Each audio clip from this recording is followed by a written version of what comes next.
गौतम बुद्ध यशक्रन शर्मा मनुष्य के जीवन पर ब्रह्मांड में फैले ग्रहों का नियंत्रण होता है। कौन जानता था कि राजवंश का राजकुमार सिद्धार्थ संत बनेगा और फिर बुद्ध हो जाएगा। लेकिन ये ग्रह थे जिन्होंने उन्हें राजमोह से मुक्त किया और फिर परम ज्ञानी बना डाला। कैसे हुआ ये सब? क्या थे सिद्धार्थ के ग्रह योग? कहते हैं कि मनुष्य की जन्म कुंडली उसके द्वारा जन्म जन्मांतरों में किए गए कर्मों का परिणाम होती है। भगवान बुद्ध संसार के महानतम व्यक्ति हुए। हर ज्योतिर्वेद ये जानने की इच्छा रखता है कि कैसी रही होगी उनकी जन्म कुंडली। आइए जाने। गौतम बुद्ध ऐसे हैं जैसे हिमाच्छादित हिमालय। पर्वत तो और भी हैं, हिमाच्छादित पर्वत और भी हैं, पर हिमालय अतुलनीय है, उसकी कोई उपमा नहीं है। हिमालय बस हिमालय जैसा है, गौतम बुद्ध बस गौतम बुद्ध जैसे हैं। पूरी मनुष्य जाति के इतिहास में वैसा महिमापूर्ण नाम दूसरा नहीं। गौतम बुद्ध ने जितने हृदयों की वीणा को बजाया है उतना किसी और ने नहीं। गौतम बुद्ध के माध्यम से जितने लोग जागे और जितने लोग परम भगवत्ता को उपलब्ध हुए उतने किसी और के माध्यम से नहीं। बुद्ध का धर्म बुद्धि का धर्म कहा गया है। बुद्धि या उसका आदि तो है, अंत नहीं। शुरुआत बुद्धि से है, प्रारंभ बुद्धि से है, क्योंकि मनुष्य वहाँ खड़ा है, लेकिन अंत उसका बुद्धि में नहीं। अंत तो परम अतिक्रमण है, जहाँ सब विचार खो जाते हैं, सब बुद्धिमत्ता विसर्जित हो जाती है, जहाँ केवल साक्षी मात्र साक्षी शेष रह जाता है। लेकिन बुद्ध का प्रभाव उन लोगों में तत्क्षण अनुभव होता है जो सोच विचार में कुशल हैं। बुद्ध के साथ मनुष्य जाति का एक नया अध्याय शुरू हुआ। 2500 वर्ष पहले बुद्ध ने वह कहा जो आज भी सार्थक मालूम पड़ेगा और जो आने वाली सदियों तक सार्थक रहेगा। बुद्ध ने कहा है, मेरे पास आना लेकिन मुझसे बंध मत जाना। तुम मुझे सम्मान देना सिर्फ इसलिए कि मैं तुम्हारा भविष्य हूँ, तुम भी मेरे जैसे हो सकते हो। तुम मुझे सम्मान दो तो ये तुम्हारा बुद्धत्व को ही दिया गया सम्मान है, लेकिन तुम मेरा अंधानुकरण मत करना, क्योंकि तुम अंधे होकर मेरे पीछे चले तो बुद्ध कैसे हो पाओगे।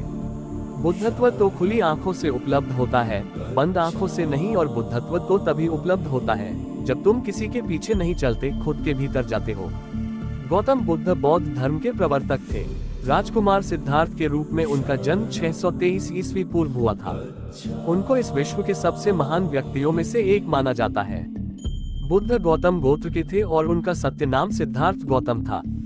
उनका जन्म शाक्य गणराज्य की राजधानी कपिलवस्तु के निकट लुम्बिनी में हुआ था। शाक्यराज शुद्धोदन उनके पिता थे। परंपरागत कथा के अनुसार सिद्धार्थ की माता माया देवी उनके जन्म के कुछ देर बाद मर गईं। कहा जाता है कि फिर एक ऋषि ने शुद्धोदन से कहा कि सिद्धार्थ या तो एक महान राजा बनेंगे या फिर एक महान साधु।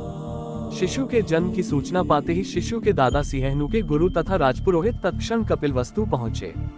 शिशु को अपनी गोद में उठाया और जैसे ही उसे निकट से देखा तो उनकी आंखें पहले तो खुशी से चमक उठी, लेकिन फिर आंसुओं में डूब गईं। राजा शुद्धोदन द्वारा कारण पूछे जाने पर उन्होंने बताया कि यह शिशु बुद्ध बनने वाला है, इसलिए मैं प्रसन्न हूँ। किंतु दुख इस बात का है कि शिशु की बुद्धत्व प्राप्ति तक मैं जीवित नहीं रह सकूंगा। शिशु के जन्म के 5वें दिन उसके नामकरण के अवसर पर 108 ज्योतिषियों को आमंत्रित किया गया, जिनमें 8 विलक्षण ज्योतिषी भी थे। उन विशिष्ट 8 में से 6 राम, ध्वज, लखन, मंती, भोज और सुदंत ने भविष्यवाणी की थी कि वह शिशु या तो चक्रवर्ती सम्राट बनेगा या एक बुद्ध। किंतु सबसे कम उम्र के ज्योतिषी कोंडज का कथन था कि वह शिशु निश्चित रूप से एक बुद्ध बनेगा। ज्योतिर्वेद के अनुसार यदि यह बालक एक बीमार, बूढ़े या मृत व्यक्ति को देख लेगा तो गृहस्थ जीवन का त्याग करके संन्यास ग्रहण कर लेगा। इस भविष्यवाणी को सुनकर राजा शुद्धोदन ने अपनी सामर्थ्य की हद तक सिद्धार्थ को दुख से दूर रखने की कोशिश की। फिर भी 29 वर्ष की उम्र में उनकी दृष्टि 4 दृश्यों पर पड़ी, एक वृद्ध विकलांग व्यक्ति, एक रोगी, एक मृत शरीर और एक साधु। इन 4 दृश्यों को देखकर सिद्धार्थ समझ गए कि सबका जन्म होता है, सबको बुढ़ापा आता है, सबको बीमारी होती है और एक दिन सबकी मृत्यु होती है। उन्होंने अपना राजसी जीवन, अपनी जाति, अपनी पत्नी, अपना पुत्र, सबको छोड़कर भटकते साधु का जीवन अपना लिया ताकि वह जन्म, बुढ़ापे, दर्द, बीमारी और मौत का कोई उत्तर खोज पाए। सत्य की खोज सिद्धार्थ ने 2 ब्राह्मणों के साथ अपने प्रश्नों के उत्तर ढूंढने शुरू किए। समुचित ध्यान लगा पाने के बाद भी उन्हें इन प्रश्नों के उत्तर नहीं मिले। फिर उन्होंने तपस्या करने की कोशिश की। वे इस कार्य में भी प्रवीण निकले, अपने गुरुओं से भी ज्यादा, परंतु उन्हें अपने प्रश्नों के उत्तर फिर भी नहीं मिले। फिर उन्होंने कुछ साथी इकट्ठे किए और चल दिए अधिक कठोर तपस्या करने। ऐसा करते करते 6 वर्ष बाद भूख के कारण मृत्यु के करीब करीब से गुजरकर बिना अपने प्रश्नों के उत्तर पाए वह फिर कुछ और करने के बारे में सोचने लगे। इस समय उन्हें अपने बचपन का एक पल याद आया जब उनके पिता खेत तैयार करना शुरू कर रहे थे। उस समय वह एक आनंद भरे ध्यान में पड़ गए थे और उन्हें ऐसा महसूस हुआ कि समय स्थिर हो गया है। ज्ञान प्राप्ति, कठोर तपस्या छोड़कर उन्होंने आर्य अष्टांग मार्ग ढूंढ निकाला, जो मध्यम मार्ग भी कहलाता है, क्योंकि यह मार्ग तपस्या और असंयम दोनों की पराकाष्ठाओं के बीच में है। अपने बदन में कुछ शक्ति डालने के लिए उन्होंने एक ब्राह्मणी से कुछ खीर ली थी। वह एक पीपल के पेड़ के नीचे बैठ गए, ये प्रतिज्ञा करके कि सत्य जाने बिना वहां से नहीं उठेंगे। वह सारी रात बैठे और सुबह उन्हें पूरा ज्ञान प्राप्त हो गया। उन्हें निर्वाण यानी बोधि प्राप्त हुई और वह 35 वर्ष की उम्र तक बुद्ध बन गए। जिस पीपल के वृक्ष के नीचे उन्हें ज्ञान की प्राप्ति हुई वह बोधि वृक्ष कहलाया। उन्होंने अपना पहला धर्मोपदेश वाराणसी के पास सारनाथ में अपने पहले मित्रों को दिया। उनके मित्रों ने भी थोड़े ही दिनों में बोधि प्राप्त कर ली। फिर गौतम बुद्ध ने उन्हें बौद्ध धर्म का प्रचार करने के लिए भेज दिया। भगवान बुद्ध के अनुसार यह संसार दुखों का घर है। दुख का मुख्य कारण है अज्ञानता। अज्ञानता के मुख्य लक्षण हैं आसक्ति व लालच। आसक्ति, लोभ, दुख और अज्ञानता के निराकरण हेतु बुद्ध ने अष्टांग मार्ग का उपदेश किया, जिसके 8 अंग इस प्रकार है: सम्यक दृष्टि, सम्यक संकल्प, सम्यक वाक, सम्यक कर्म, सम्यक आजीव, सम्यक व्यायाम, सम्यक स्मृति और सम्यक समाधि। भगवान बुद्ध की जन्म कुंडली में ददगाम भाव में उच्च राजज्ञाय के सूर्य से संयुक्त 5 ग्रह स्थित हैं और लग्नेद्गा पूर्ण चंद्र की पूर्ण दृष्टि है। ददगाम भाव से कीर्ति व श्रेष्ठ कर्म का विचार किया जाता है। इस भाव की विलक्षण स्थिति के कारण ही उन्हें उच्च कोटि का सम्मान, महानता व अक्षय कीर्ति प्राप्त हुई। इस भाव में बलवान पंचग्रही योग के कारण ही वह इतनी कठिन तपस्या करने में सक्षम हो सके। कर्क लग्न के लोग भावुक होते हैं। भगवान बुद्ध की कुंडली में लग्नेद्गा चंद्र पूर्णिमा का होकर मन के चतुर्थ भाव में स्थित है और 6 ग्रहों से दृष्ट है। चंद्र की इस स्थिति ने उन्हें अत्यंत संवेदनशील व्यक्ति बना दिया। व्यक्तित्व का विचार प्रथम भाव से और व्यक्ति के आचार विचार व व्यवहार का विचार प्रथम व चतुर्थ भावों से किया जाता है।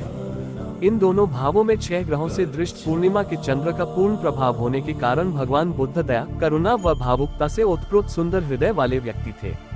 इस हद तक भावुक होने के कारण ही वह एक बूढ़े, बीमार व मृत व्यक्ति को देखकर द्रवित हो उठे और इन दुखों का हल ढूंढने के उद्देश्य से उन्होंने अपना राजसी ठाट बाट छोड़ दिया। कुंडली में 4 या 4 ग्रहों से अधिक ग्रहों की युति हो तो ये भी प्रव्रज्या अर्थात संन्यास योग होता है। कुंडली में यदि शनि ग्रह का प्रभाव गुरु, लग्नेद्गा, चतुर्थेद्गा, चतुर्थ भाव व चंद्र पर हो तो भी व्यक्ति उच्च कोटि का विचारक या योगी बन जाता है। भगवान बुद्ध की कुंडली में ये योग भी घटित हो रहा है। उनके ददगाम भाव में उच्च राजगीयस्थ सूर्य के अतिरिक्त रोचक योग वाला मंगल, चंद्र, लग्नेद्गा शुक्र, गजकेसरी योग बनाने वाला गुरु तथा चक्रवर्ती योग बनाने वाला शनि स्थित है। ददगाम भाव लग्नेद्गा चंद्र से भी दृष्ट है। कर्म, कीर्ति व यद्गा के ददगाम भाव पर 6 प्रभावक गौली ग्रहों का प्रभाव होने के फलस्वरूप बुद्ध ने ऐसा कर्म किया जिसके कारण इस विद्गव में जब भी महानतम व्यक्तियों के नामों की सूची बनेगी तो उनका नाम सबसे ऊपर होगा। चक्रवर्ती योग नीचे स्थितो जन्मनि योगः तद्राशिनाथ तथा तदुच्चनाथ भावेत चंद्रलग्नाद्यपि केंद्रवा त्रिकोणवर्ती राजा भवे धार्मिक चक्रवर्ती। भगवान बुद्ध की कुंडली में नीच राशिस्थ शनि चक्रवर्ती योग बना रहा है, क्योंकि शनि की उच्च व नीच राशियों के स्वामी शुक्र व मंगल जन्म लग्न व चंद्र से केंद्र में स्थित है। इस चक्रवर्ती योग बलवान दशम भाव तथा बलि लग्नेश के प्रभाव से भगवान बुद्ध ज्ञान के साम्राज्य के निर्विवाद चक्रवर्ती राजा बने।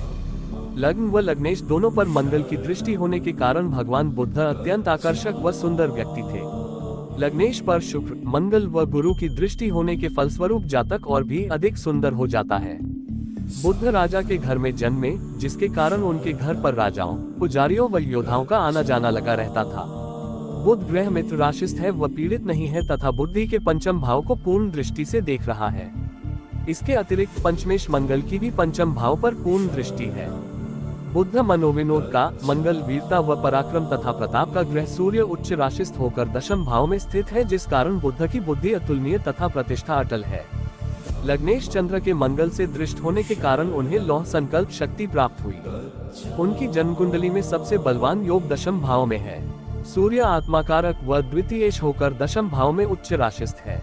मंगल दशमेश होकर भाग्येश गुरु से, शुक्र चतुर्थेश होकर पंचमेश से, मंगल पंचमेश होकर सप्तमेश से और शुक्र चतुर्थेश होकर भाग्येश गुरु से युक्त है।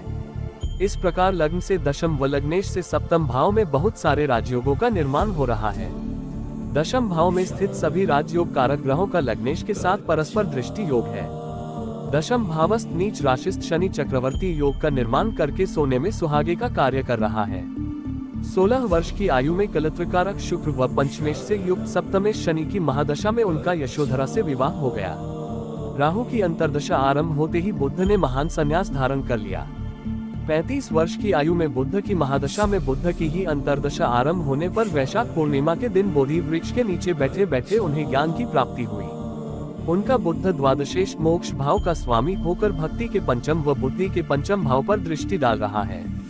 शुक्र की महादशा में बुध ने बौद्ध धर्म के सिद्धांतों का प्रचार प्रसार किया। ज्योतिष ज्ञान किसी भी भाव पर अधिकाधिक ग्रहों का प्रभाव होने से वह भाव अत्यधिक बलवान हो जाता है। जैसे बुध के दशम भाव पर उत्तम राजयोगों के प्रभाव से उन्हें अक्षय कीर्ति की प्राप्ति हुई। चंद्र के लग्नेश और पूर्ण बली होकर मन के चतुर्थ भाव में अधिष्ठित होकर सभी महत्वपूर्ण ग्रहों के दृष्ट होने से बुध भावुक ज्ञानी मन पर नियंत्रण करने में समर्थ व सर्वगुण संपन्न हुए। कुंडली की विशेषता चक्रवर्ती योग, महापुरुष योग व प्रव्रज्या योग। चक्रवर्ती योग नीच स्थितो जन्मनि योगः तद्राशिनाथः तथा तदुच्चनाथः भावेत चंद्रलग्नाद्यपि केंद्र व त्रिकोणवर्ती राजा भावे धार्मिक चक्रवर्ती। महापुरुष योग लग्नेश, चतुर्थेश, पंचमेश, सप्तमेश, भागेश व दशमेश अर्थात सभी केंद्र व त्रिकोण स्थानों के अधिपतियों का केंद्र में शुभ संबंध होने से महापुरुष योग का सृजन होता है। प्रव्रज्या योग, कुंडली में 4 या 4 से अधिक ग्रहों की युति होने से प्रव्रज्या योग बनता है, जिसके प्रभाव से जातक संन्यास के मार्ग को अपना लेता है।